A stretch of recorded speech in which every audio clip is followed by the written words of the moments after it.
오늘 거룩한 주님의 날 이렇게 믿음으로 주님 앞에 나와 예배하고 하나님의 귀한 음성 듣는 여러분들에게 하나님의 크신 은혜와 축복이 임하길 간절히 축원합니다.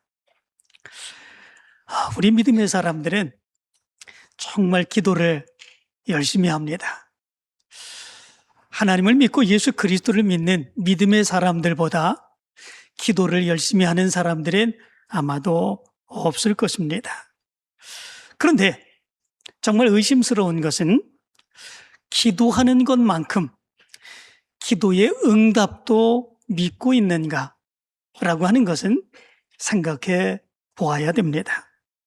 때로는 기도는 열심히 합니다. 그런데 기도한 대로 하나님의 뜻대로 하나님께서 역사해 주실 것이다 라고 하는 믿음을 갖고 기도하는 경우, 그렇게 많지 않은 경우들이 있습니다. 때로는 기도만 하는 경우들이 많이 있죠. 오늘 성경 말씀 가운데 보면 초대교회 성도들의 모습에서도 바로 그런 모습을 발견할 수 있게 됩니다. 오늘 성경의 배경의 모습을 보면 이렇습니다. 오늘 성경의 말씀 가운데 보면 헤롯이라고 하는 왕이 나오고 있는데 그때의 배경이 주후 약 44년경입니다. 그때에 헤롯 왕이 유대를 지배하고 있었던 그런 모습들이 있었죠. 그런데 이 헤롯 왕은 헤롯 대왕과는 다른 그런 사람입니다. 성경 말씀 가운데 보면 헤롯이라고 하는 이름이 여러 개가 나옵니다. 하나는 예수 그리스도께서 탄생한 직후에 베들레헴에 2살 이하의 모든 아이들을 다 학살했었던 헤롯 대왕이 있었습니다. 그리고 또 세례 요한의 목을 베었던 헤롯 안디바라고 하는 사람도 있습니다. 그런데 그 헤롯 안디바의 조카가 오늘 성경에 나오는 헤롯이라고 하는 그런 왕입니다. 그 사람의 이름은 헤롯 아그리파 1세라고 하는 이름을 가지고 있습니다. 이 사람은 정치적인 그런 모습들이 얼마나 유능한지 로마의 황제 칼리큘라 그리고 글라우디오와 친분이 굉장히 돈독하고 그래서 유다 전체를 지배하는 왕위를 받은 그런 사람이었다고 그러죠. 당시 유대 지도자들 그리고 백성들은 이 기독교에 대해서 아주 급작스럽게 성장하는 이 교회에 대해서 엄청난 적대감 그리고 경계심을 가지고 바라보는 그런 모습들이 있었습니다. 그런데 이 헤롯 아그리파 1세 이 사람은 이 기독교인들 교회 성도들을 이용해서 자기의 정치적인 입지를 다지고자 하는 그런 모습들이 그의 모습 가운데 있게 되었죠. 그는 유대인이 아닙니다. 그는 이방인 에돔 사람의 출신이죠. 그래서 이 유대 사람들에게 인정받기 위해서 철저하게 율법을 지키는 것처럼 그렇게 율법을 지켰고 그리고 그가 유대인들에게 환심을 살 수 있는 그 모습이 무엇일까라고 하는 것을 생각하며 이 교회 성도들을 이용하기로 결심하는 그런 모습들이 있게 되죠. 교회를 박해합니다. 그 박해의 첫 번째 희생양으로 삼았던 그런 사람이 예수 그리스도의 제자이기도 하고 요한의 형제였던 야고보를 참수하는 그런 일이었습니다. 이 야고보를 칼로 베어서 참수하게 되었을 때 유대인이 환호성을 지르며 좋아하는 그 모습을 보게 되죠. 이에 고무된 이 헤롯은 베드로까지도 잡아다가 베드로를 죽이고자 하는 그런 모습들이 있게 되었습니다. 결국은 베드로가 감옥에 갇히게 되었죠. 그런데 그때에 바로 무교절 기간이었습니다. 유대인들에게는 굉장히 큰 명절, 무교절이 지나고 유월절이 되는 바로 이 명절은 유대인들에게 있어서 가장 큰 그런 명절이었던 거죠. 그 명절 때에는 특별히 이렇게 재판을 하거나 처형을 하는 법정 행위가 금지되는 그런 모습들이 있었다고 그럽니다. 거룩한 명절에 피를 흘려서 땅을 더럽힐 수 없다라고 하는 이유 때문이라고 그러지요. 헤롯은 결국은 베드로를 체포하고 감옥에 가두어 놓게 됩니다. 그리고 명절이 끝났기를 기다렸다가 명절이 끝나면 바로 야고보처럼 이 베드로도 참수해서 죽이고자 하는 계획을 가지고 있었던 것이지요. 그를 위해서 오늘 성경 말씀 가운데 보면 이 베드로를 철저하게 감금해 놓는 그런 모습들이 있게 됩니다. 군인 4씩 4패로 이 베드로를 지켰습니다. 4명으로 된 군인 4조가 하루 24시간을 6시간으로 나누어서 바로 이 베드로를 지키는 이런 모습들이 있었다는 거죠. 그리고 이 베드로의 손에 쇠사슬로 그 손을 묶었습니다. 그리고 감옥 밖에서도 겹겹이 이제 파수꾼을 두어서 이 베드로를 지키는 그런 모습들이 있었죠. 감옥에 갇힌 베드로, 바로 그 감옥에서 탈출할 수 있겠습니까? 탈출할 수 없죠. 이거는 불가능에 가까운 그런 일입니다.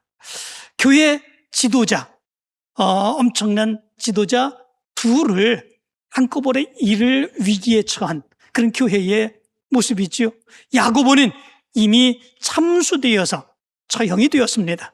그리고 베드로도 마찬가지로 지금 감옥에 갇혀 있고 무교절 명절만 끝나면 곧 야고보처럼 죽을 수밖에 없는 그런 모습들이 있게 된 거죠. 그때에 이 교회가 어떤 일을 했을까? 여러분들 같으면 어떤 일을 할 수 있을 것 같습니까? 그 모습에 대해서 교회와 성도들이 할 수 있는 건 아무것도 없겠지요. 특별히 그들이 예수 그리스도를 믿고 이제 신앙의 삶을 살아간 지 얼마 되지 않습니다. 오순절 성령 강림의 역사를 체험한 이 사도들이 말씀을 증거했고 그 말씀을 듣고 회개하고 세례를 받고 예수 그리스도를 믿고 이 교회를 세우는 그런 일이 일어났습니다. 그게 불과 얼마 되지 않은 그때였습니다. 그렇다면 이렇게 성도가 된 그 성도들, 교인들, 그들이 할 수 있는 것, 그것이 무엇이겠습니까? 후회? 내가 괜히 예수 믿었다? 이런 후회? 물론 그렇게 할 수 있겠죠. 그런데 오늘 성경 말씀 가운데 보면 이 당시의 교인들은 그러하지 아니했던 것을 보게 됩니다. 5절의 말씀 가운데 보면 이렇게 말합니다. 이에 베드로는 옥에 갇혔고 교회는 그를 위하여 간절히 하나님께 기도하더라. 이렇게 말씀해 주고 있습니다. 여기 보면 간절히라고 말씀해 주고 있습니다. 이 간절이라고 하는 말은 에크테노스라고 하는 단어입니다. 이 말은 줄이 끊어질 정도로 팽팽하게 잡아당기다 라고 하는 의미를 가지고 있다고 그럽니다. 하나님 앞에 기도합니다. 하나님과 그들과의 기도의 영적인 줄, 그것이 팽팽하게 잡아당기며 끝까지 붙들며 하나님 앞에 기도하는 모습, 이 모습이 간절히 하나님 앞에 기도했던 그들의 모습이었습니다. 이렇게 기도했던 그 사람이 또 한 분 있으시지요. 그분이 어떤 분이십니까? 십자가의 죽음을 앞두고 감람산 안에 겟세마네 동산에서 뜨겁게 기도했던, 간절히 기도했던 예수 그리스도입니다. 누가복음 22장 44절의 말씀 가운데 보면 힘쓰고 애써 더욱 간절히 기도하시니 땀이 땅에 떨어지는 핏방울 같이 되더라. 성경은 그렇게 말씀해 주고 있습니다. 예수님이 그렇게 간절히 기도하며 땀이 땅에 떨어지는 핏방울처럼 기도하셨던 그 모습처럼 초대교회 성도들은 베드로가 감옥에 갇혀 있는 그 상황 가운데에 그들은 뜨겁게 간절히 기도하는 그 모습이 있었던 것을 보게 됩니다. 감옥에 갇힌 베드로를 위하여 초대교회 성도들은 그냥 대충 중언부언하며 그렇게 기도한 것이 아닙니다. 혼신을 다하여 전심을 다하여 하나님 앞에 부르짖으며 열정적으로 기도하는 그 모습이 바로 그들의 기도의 모습이었죠. 그런데 안타까운 그 모습은 그들이 그렇게 기도했다고 할지라도 정말 하나님이 응답해 주실 것이다. 감옥에 갇혀있는 그 베드로가 하나도 그의 몸에 손상을 입지 아니하고 하나님의 놀라운 능력의 역사로 풀려나서 하나님의 기적의 역사를 부어주실 것이다. 바로 그 응답의 확신을 가지고 초대교인들이 기도한 것은 아니었다라고 하는 거죠. 우리가 기도하면 기도는 응답을 확신하며 기도하는 거죠. 내가 기도하는데 그냥 기도로 끝나기 위해서 기도하는 건 아니죠. 그런데 많은 경우가 그럴 경우가 많이 있습니다. 응답은 확신하지 못합니다. 그런데 기도해야 되니까 기도하는 거죠. 초대교회 성도들의 모습이 기도가 바로 그런 기도였던 것을 보게 됩니다. 왜 그렇게 말할 수 있느냐? 오늘 성경 말씀 가운데 보면 이렇게 말합니다. 하나님께서 그들의 기도를 들으시고 주의 사자를 보내주시며 하나님의 놀라운 역사를 보여주시죠. 그리하여서 이 천사로 인하여, 이 주의 사자로 인하여 결국은 베드로가 이제 감옥을 탈출하게 되는 그런 역사가 일어나게 되죠. 그리고 베드로는 교인들이 모여서 기도하는 마가라 하는 요한의 어머니 마리아의 집으로 가게 됩니다. 이때에 교인들이 반응이 어땠을까? 여러분들 같으면 어땠습니까? 밤새도록 뜨겁게 기도하며 이 베드로를 살려달라고, 하나님의 능력의 역사를 보여달라고 그렇게 간절히 기도했을 때 그 베드로가 그 감옥에서 나와서 그들이 기도하는 그 자리에 나타납니다. 그럴 때에 말로 다 할 수 없는 엄청난 감격의 역사가 그들 가운데 있어야 되는 거, 그거 맞지 않습니까? 그런데 오늘 성경 말씀 가운데 보면 그렇지 않습니다. 13절부터 15절까지의 말씀을 보면 이렇게 말합니다. 베드로가 대문을 두드린데 로데라 하는 여자아이가 영접하러 나왔다가 베드로의 음성인 줄 알고 기뻐하여 문을 미처 열지 못하고 달려들어가 말하되 베드로가 대문 밖에 섰더라 하니 그들이 말하되 네가 미쳤다 하나 여자아이는 힘써 말하되 참말이라 하니 그들이 말하되 그러면 그의 천사라 하더라. 이렇게 말씀해 주고 있습니다. 로데라고 하는 어린 여자아이가 베드로가 대문 밖에 섰더라 얘기를 합니다. 그 말을 들은 기도하던 교인들, 간절히 뜨겁게 기도하던 그 교인들이 뭐라고 이야기합니까? 네가 미쳤다, 그렇게 이야기합니다. 이 미쳤다라고 하는 말은 마이네라고 하는 단어입니다. 이 단어의 의미는 정신이 나갔다, 광랑 상태에 빠졌다라고 하는 의미를 가지고 있습니다. 아마도 뜨겁게 열망적으로 열정적으로 기도하는 가운데에 정신이 나갈 정도로 그렇게 기도한 모습으로 그렇게 착각하여서 보는 그 모습처럼 이야기하는 그런 모습들이 있던 것 같습니다. 정신이 나갔다, 그렇게 교인들은 이야기합니다. 왜냐하면 그런 일은 일어날 수 없기 때문에 그렇습니다. 그 감옥에서 나온다고 하는 거 생각할 수 있습니까? 생각할 수 없습니다. 겹겹이 파수꾼들로 인하여 지켜지고 있고, 그리고 그의 손에 그의 발에는 쇠사슬과 고랑을 차고 있습니다. 거기에 파수꾼이 겹겹이 또 치면서 빠져나가지 못하도록 그렇게 행하고 있습니다. 도저히 일어날 수 없는 그런 일이죠. 그런데 15절 후반절의 말씀 가운데 보면 또 이렇게 말합니다. 여자아이는 힘써 말하되 참말이라 하니 그들이 말하되 그러면 그의 천사라 하더라. 이렇게 말씀해 주고 있습니다. 그 당시 유대인들에게는 천사를 믿는 신앙의 모습이 있었습니다. 각 사람에게는 수호 천사가 있다, 그렇게 생각을 했었던 거죠. 그리고 그 수호 천사는 사람의 모습으로 나타날 수도 있고, 그리고 목소리로도 나타날 수도 있고, 그래서 그 사람을 도와주는 그런 수호 천사다, 이런 믿음을 가지고 있었던 거죠. 그런데 베드로가 살아서 나와서 지금 대문 밖에 있다라고 하는 그 소리를 듣자 정말로 베드로가 살아나왔던 것, 베드로가 그 감옥에서 나왔던 것, 그것으로 믿지 못하고 그렇게 그런 일이 어떻게 일어날 수 있냐, 그냥 수호천사가 그렇게 나타난 거지, 아니면 그냥 음성으로 환상으로 그렇게 들린 거지, 아마도 그렇게 생각하는 그런 모습들이 있었던 거죠. 그게 더 합리적이죠. 도저히 가능할 것 같지 않은 그 이야기를 믿는다고 하는 거, 이거 쉽지 않은 겁니다. 그런데 수호천사겠지, 그냥 수호천사가 돕기 위해서 그렇게 목소리로 들려준 거겠지 생각할 수 있는 그런 모습들이죠. 교인들은 그렇게 이야기했습니다. 누가 그렇게 이야기한 것입니까? 간절히, 정말 뜨겁게 간절히 혼신을 다하여 밤새도록 기도했던 바로 그 성도들이 그렇게 이야기한 거지요. 성도들은 간절히 기도했지만 그가 풀려날 가능성이 전혀 없다고 생각합니다. 이런 일은 말도 안 되는 그런 일이라고 생각을 했던 거죠. 그런데 이런 모습이 바로 우리 믿음의 사람들에게도 나타나는 그런 모습들이 있습니다. 기도는 뜨겁게 합니다. 기도는 많이 합니다.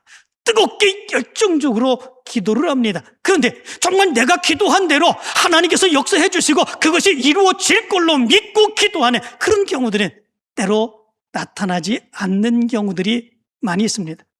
믿음이 없어서 그렇습니까? 신앙생활을 오래 하지 않아서 그렇습니까? 사실은 그렇지 않습니다. 기독교 역사에 보면 사실은 뜨겁게 믿음의 삶을 갈고 그리고 하나님의 귀한 사역을 감당했던 그런 사람들에게서도 이런 모습들이 나타납니다. 우리들이 잘 알고 있는 것처럼 종교개혁자 마틴 루터 있지 않습니까? 그 마틴 루터도 그랬지 않았습니까? 이 종교개혁을 행하고자 그가 앞장서 나가서 싸우는 그런 모습 가운데 얼마나 많은 어려움이 있고 얼마나 많은 죽음의 위협이 있고 협박이 있었는지 그가 엄청난 갈등에 빠지게 되는 그런 모습들이 있게 되지요. 혼란한 상황 가운데 빠지게 되고 좌절하고 절망하는 그런 모습들이 있게 되지요. 그 모습을 보면서 그의 아내 카탈리나가 상복을 입고 이 루터 앞에 나타나지요. 그리고 루터가 그 모습을 보면서 이렇게 얘기를 합니다. 누가 죽었어? 묻습니다. 그때에 그의 아내가 이렇게 이야기를 하지요. 당신의 행동을 보니 하나님이 돌아가신 것 같아 상복을 입었습니다. 그렇게 이야기를 합니다. 살아계신 하나님을 믿고 하나님의 능력을 믿고 그리고 이 썩어버진 그런 교회 가톨릭을 구원하고자 그가 그렇게 믿음으로 행하는 그런 모습 가운데 정작 믿어야 되는 하나님의 능력, 하나님의 역사는 믿지 못하고 그 모습 안에서 어렵고 힘들다고 좌절하고 고민하는 그 모습. 마틴 루터는 아내의 그 모습을 보고 깨달아서 회개하고 다시 종교개혁에 하나님의 능력을 믿고 매진했다고 하는 그런 이야기가 있습니다. 미국의 작은 마을에서 일어났던 그런 이야기도 있죠. 이 이야기도 우리가 많이 들었던 그런 이야기입니다. 이 작은 마을에 교회 옆에 유흥주점이 들어서게 되죠. 교회 옆에 유흥주점이 들어선다고 하는 거, 이것보다 좀 기가 막힌 그런 일이 어디 있겠습니까? 정말 교회에서 예배드리고 그러는데 사람들이 술 먹으러 다 오고 노래하고 이 모습을 보면 견딜 수 없는 그런 모습들이 있죠. 제가 전에도 말씀을 드렸지만 저희가 개척할 때에 그런 모습들이 있었습니다. 저희가 개척을 하면서 기거할 데가 없어서 장인어른 장모님 집에 들어가서 1년을 살았죠. 장인어른 장모님 집에 들어가서 사는 건 저는 뻔뻔해서 괜찮은데 저희 집 사람은 견디기 힘든 그런 모습들이 있었죠. 그런데 1년 만에 저희가 방을 자그마한 거 하나 얻어가지고 나와 이제 살게 되었습니다. 그런데 그 집이 문이 바로 저희 집 들어가는 문과 바로 옆에 술집으로 들어가는 문이 같이 이렇게 붙어 있었습니다. 그러니까 술 먹은 사람들이 밤에 이렇게 나왔다가 화장실인 줄 알고 저희들의 집의 문에 계속 두드리고 그리고 문이 안 열리니까 이제 술 먹은 사람들이 정신이 없지요. 그러니까 저희 집 문에다가 오줌을 넣고 그리고 토하고 이런 모습들 아침에 나오면 완전히 기겁하는 그런 모습들이 있었죠. 술집이 옆에 있다고 하는 거 이거 견딜 수 없는 그런 모습들이 있는 거죠. 바로 그때에 교회 옆에 유흥주점이 들어온 바로 그 교회와 성도들은 하나님 앞에 기도하며 철야 기도하며 하나님 앞에 부르짖는 그 모습이 있었다고 그럽니다. 그런데 놀랍게도 하나님께서 그 기도에 응답해 주셨는지 그 술집이 불이 나서 다 타버리는 그런 모습들이 있었다고 그랬어요. 그 술집이 불이 나 다 타버렸습니다. 그런데 그 술집 주인이 고소를 했습니다. 이 교회 성도들이 그렇게 기도를 했기 때문에 바로 우리 유흥주점이 불이 났다. 그러니까 교회가 책임져야 된다. 성도들이 책임져야 된다. 고소를 하는 그런 모습들이 있었습니다. 그때에 교인들의 반응이 어땠을까? 우리 같으면 아마도 이렇게 했겠지요? 우리가 하나님 앞에 기도해서 하나님이 역사해 주는 건 사실이지만 하나님이 그렇게 하셨으니까 불탄 값을 하나님께 청구하라. 그게 맞는 거 아니겠습니까? 하나님이 역사해 주셨으니까 하나님이 불나게 하셨으니까 하나님께 청구해야지 왜 우리한테 청구하느냐? 이게 맞는 거 아니겠습니까? 그런데 그 교인들은 변호사를 사고 그리고 그들이 증거하면서 이렇게 이야기를 했다고 그러는 거죠. 우리 기도 때문에 불이 났다는 것은 말도 안 됩니다. 이렇게 얘기를 했다고 그럽니다. 우리 기도 때문에 이렇게 불이 나서 그 유흥점 지점이 다 없어지게 된 것, 이렇게 된다고 하는 건 말도 안 되는 겁니다. 그렇게 변호를 하는 그 모습이 있었다고 그러죠. 그때에 그 판사가 판결을 하며 판결문에 이런 문구를 남겨놓았다고 그러죠. 술집 주인은 기도의 능력을 믿는데 정작 기도한 교인들은 믿지 않는 기이한 현상. 이 모습이 실제 미국에서 있었던, 미국에서 나타난 그런 이야기라고 그러죠. 이 이야기를 가만히 보면 정말 그런 모습들 같지 않습니까? 기도해야 되는데 때로는 기도하지 않습니다. 그런데 기도해야 되는데 정말로 많이 뜨겁게 기도합니다. 그런데 기도하면서도 하나님 앞에 열정적으로 간절히 기도하면서도 기도의 능력은 믿지 않습니다. 이 모습이 때로는 우리의 모습이기도 하죠. 오늘 성경 말씀 가운데 보면 기도의 응답의 역사, 베드로가 살아서 나왔습니다. 그 모습을 본 교인들의 반응이 또 하나 나오고 있는 것을 보게 됩니다. 16절의 말씀 가운데 보면 이렇게 말합니다. 베드로가 문 두드리기를 그치지 아니하니 그들이 문을 열어 베드로를 보고 놀라는지라. 이렇게 말씀해 주고 있습니다. 베드로를 보고 놀랐다 말씀해 주고 있죠. 이 놀랐다라고 하는 단어가 엑세스테산이라고 하는 단어입니다. 엑세스테산. 이 말의 의미는 정신적 충격을 받아 넋이 나가다, 공포와 경악에 사로잡혀 자지러지다, 이런 의미를 가지고 있습니다. 단순하게 베드로가 나왔네? 라고 하는 수준이 아닙니다. 충격을 받아서 넋이 나갈 정도가 되고 그리고 공포와 경악에 빠져서 자지러지는 그런 모습들이 어린 아이들이, 아기들이 자지러질 때 있지 않습니까? 바로 그때의 그 모습처럼 바로 그 교인들이 그랬다라고 하는 거예요. 놀랍지 않습니까?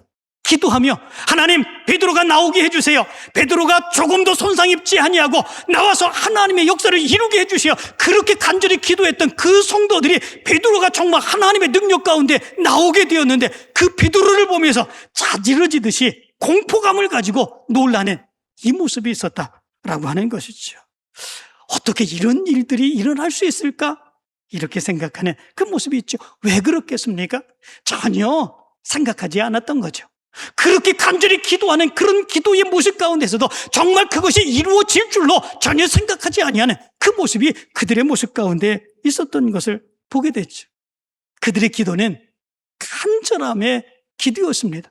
얼마나 간절하게 기도했을까? 밤이 새도록 간절하게 기도하는 그런 간절함의 기도였습니다. 그런데 그 간절함의 기도만큼 정말 하나님이 역사해 주실 것이다 라고 하는 믿음은 갖지 못한 그런 모습들이 있는 것을 보게 되죠. 그냥 기도만 간절한 거죠. 기도의 사람 조지 뮬러가 이렇게 얘기를 했다고 그러죠. 조지 뮬러는 5만 번이나 기도의 응답을 받았다, 그렇게 고백을 했습니다. 그 조지 뮬러에 대해서 어떤 사람이 어떻게 그렇게 모든 기도마다 응답을 받을 수 있습니까? 그때에 조지 뮬러는 이렇게 얘기를 했다고 그러죠. 나는 결코 기도를 시작하는 것에 만족하지 않습니다. 나는 기도가 바르게 응답될 때까지 기도를 멈추지 않습니다. 그리고 무엇보다 내가 무릎을 꿇고 구한 그것을 하나님께서 이미 하늘 창고에서 꺼내어 내 집 문 앞으로 배달하고 계심을 단 한순간도 의심하지 않습니다. 기도는 청구서를 제출하는 것이 아니라 이미 주실 것을 알고 마중 들어가는 것입니다. 이렇게 이야기를 했다고 그러죠. 청구서를 제출하는 것, 그게 우리 기도가 아니다라고 하는 거죠. 이미 하나님은 우리의 형편과 사정을 아십니다. 우리가 하나님께 맡기며 하나님을 의지하며 기도할 때를 기다리고 있습니다. 그리고 하나님께서 그 기도에 응답해 주시며 하나님의 놀라운 역사를 보여주시고 계십니다. 그것이 우리가 기도하는 기도의 모습이다라고 하는 것이죠. 우리가 살아가는 삶의 모습에는 정말 우리가 감당할 수 없는 많은 일들이 있습니다. 내 삶의 한계에 부딪혀 내가 할 수 없는 그런 일들, 불가능한 일들, 초대교회가 당한 그런 문제들처럼 우리의 삶에도 그런 모습들이 얼마나 많이 있는지 모릅니다. 그러나 그때에 우리가 바라봐야 될 것은 하나님임을 우리는 기억합니다. 그래서 어떤 사람은 이런 얘기를 했습니다. 불가능한 상황, 한계의 상황은 절망의 때, 포기의 때가 아니고 하나님을 보라는 신호다. 그렇게 얘기를 했습니다. 그렇지 않습니까? 내가 할 수 있는 것, 내 능력 안에서 아무것도 할 수 있는 그런 모습들이었습니다. 그럴 때에 우리가 할 수 있는 것은 내 능력 안에서, 내 능력 위에서 역사하시는 하나님을 바라보는 그 모습이 우리의 모습이 되어야 하는 것이지요. 그리고 그 하나님께 기도만 하는 것이 아니라 그 하나님이 우리의 기도를 들으시고 응답해 주심을 믿음으로 나가는 그 모습이 우리 가운데 있어야 되는 것이지요. 본문에서 우리 초대교회 성도들은 그들의 믿음이 얼마나 뛰어난 그런 모습들이 있는지 모릅니다. 그들이 할 수 있는 거 아무것도 없습니다. 이미 야고보는 참수형을 당해서 처형이 되었습니다. 베드로는 감옥에 갇혀서 결코 나올 수 없는 그런 상황입니다. 그들이 할 수 있는 거 아무것도 없지요. 그런데 그때에 초대교회 성도들은 다른 것을 생각하지 않았습니다. 신앙을 버리고 도망하고자 하지 않았습니다. 그들은 모든 것 포기하고 절망하지 않았습니다. 오히려 그런 때에 믿음을 가지고 담대하게 마가라고 하는 요한의 어머니 마리아 집에 모여서 간절히 뜨겁게 기도했습니다. 포기하지 않고 기도했습니다. 초대교회 성도들은 바로 그런 위기의 상황에서 그들의 믿음의 모습을 보여주었습니다. 그러나 거기까지 뿐이었습니다. 뜨겁게 기도하는 것, 거기까지 뿐이었죠. 정말로 하나님께서 응답해 주시고 그 기도에 하나님의 놀라운 역사를 보여주신다고 하는 그 믿음은 갖지 못했던 거죠. 성경 말씀 가운데 보면은 하나님의 놀라운 능력의 역사를 믿음으로 살아갔던 많은 사람들이 기록되어 있습니다. 아브라함, 이삭, 야곱, 그리고 모세, 솔로몬, 모든 사람들이 하나님의 놀라운 능력의 역사를 체험하며 살아갔던 그런 사람들이죠. 그들의 삶의 한계적인 상황 가운데서 그럼에도 불구하고 역사하시는 하나님, 그 하나님을 믿으며 믿음의 놀라운 역사를 체험했죠. 성경 말씀 가운데 그래서 아브라함의 하나님, 이삭의 하나님, 야곱의 하나님 말씀해 주고 있습니다. 그때 역사하셨던 그 하나님이 지금도 역사하시고 또 앞으로도 역사하실 것이다 라고 하는 그 믿음의 모습이지요. 하나님은 변함이 없으십니다. 살아계시고 천지를 창조하시고 역사하시는 하나님이십니다. 우리는 그 하나님을 믿고 믿음으로 살아갑니다. 지금 여기에서 하나님이 역사해 주실 줄로 믿습니다. 어제 점심 식사를 하면서 우리 최완기 권사님이 이런 이야기를 하셨습니다. 옛날에 역사하신 하나님의 말씀을 지금 이렇게 과학기술이 발전한 시대에도 그 말씀 그대로 어떻게 믿고 믿음으로 살아갈 수 있는지 이게 도저히 이해가 가지 않습니다. 최완기 권사님이 그렇게 얘기를 하셨습니다. 그렇지 않습니까? 정말 아브라함 시대, 이삭의 시대, 야곱의 시대, 다윗의 시대, 솔로몬의 시대, 이스라엘의 수많은 사람들이 살았던 그 시대, 지금 우리의 시각에서 바라보게 되면 의료시설, 그리고 또 무기, 또 여러 가지 과학, 이런 것들이 이렇게 대단하겠습니까? 그렇지 않았죠. 그런데 그 시대 속에서 역사하셨던 그 하나님을 지금은 정말 말로 다 할 수 없는 그런 과학기술이 발전한 바로 그 시대 아닙니까? 정말 사람들이 우주선을 만들고 우주로 나갔다가 그리고 돌아오는 그런 시대가 되었습니다. 어떤 것 하지 못하는 것이 없을 정도로 머리에 생각하고 상상만 해도 그것이 얼마 뒤에는 현실로 드러나는 그런 시대입니다. 그런데 그 하나님을 지금 여기에서도 동일하게 믿으며 살아간다고 하는 것, 참 이게 이해할 수 없는 일이다라고 하는 거죠. 그러나 이해할 수 없는 일이 아닙니다. 사람이 살아가는 원리는 똑같습니다. 먹고 자고 싸고 생활하고, 아무리 과학기술 이런 것들이 발달했다고 할지라도 우리의 삶의 모습은 영원히 그런 모습들로 살아갈 수밖에 없습니다. 그 안에서 전능하신 하나님, 능력의 하나님이 우리를 붙드시고 인도하시는 것, 그것이 동일한 모습을 갖습니다. 그렇기에 하나님이 우리에게 주신 그 말씀대로 그 원리를 붙들고 믿음으로 살아가게 된다면 하나님의 그 역사가 그 예전에 나타났던 것처럼 지금 여기에도 앞으로도 하나님의 능력의 역사는 나타날 줄 믿습니다. 우리가 기도하면 하나님께서 기도하고 응답해 주실 것을 믿습니다. 우리는 그 믿음을 가지고 살아가게 되는 거죠. 우리는 도저히 이해할 수 없고 받아들일 수 없는 우리의 한계적인 상황에서 하나님 앞에 기도하며 살아가는 그 모습이 있어야 되는 거죠. 복음성가 가운데 이런 찬양이 있지 않습니까? 기도할 수 있는데 왜 걱정하십니까? 기도하면서 왜 염려하십니까? 기도할 수 있는데 왜 실망하십니까? 기도하면서 왜 방황하십니까? 주님 앞에 무릎 꿇고 간구해 보세요. 마음을 정결하게 뜻을 다하여 기도할 수 있는데 왜 걱정하십니까? 기도하면서 왜 염려하십니까? 기도하면 기도로 끝나는 것이 아니라 하나님은 응답해 주신다 약속해 주시고 그 능력의 역사를 보여주셨습니다.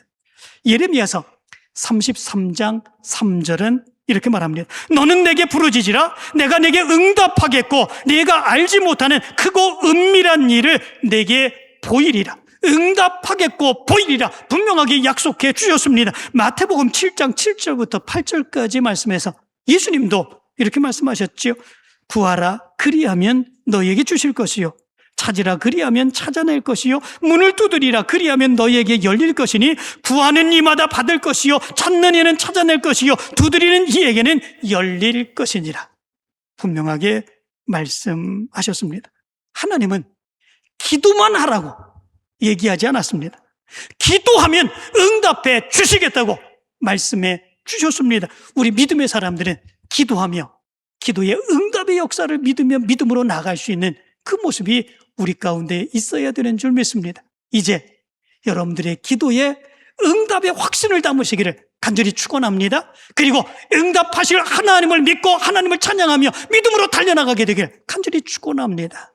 특별히 이번 주간에는 더 뜨겁게 간절히 기도하시기를 바랍니다. 이번 주 목요일 우리 리모델링 업자에 의해서 우리 교회가 소송을 당했습니다.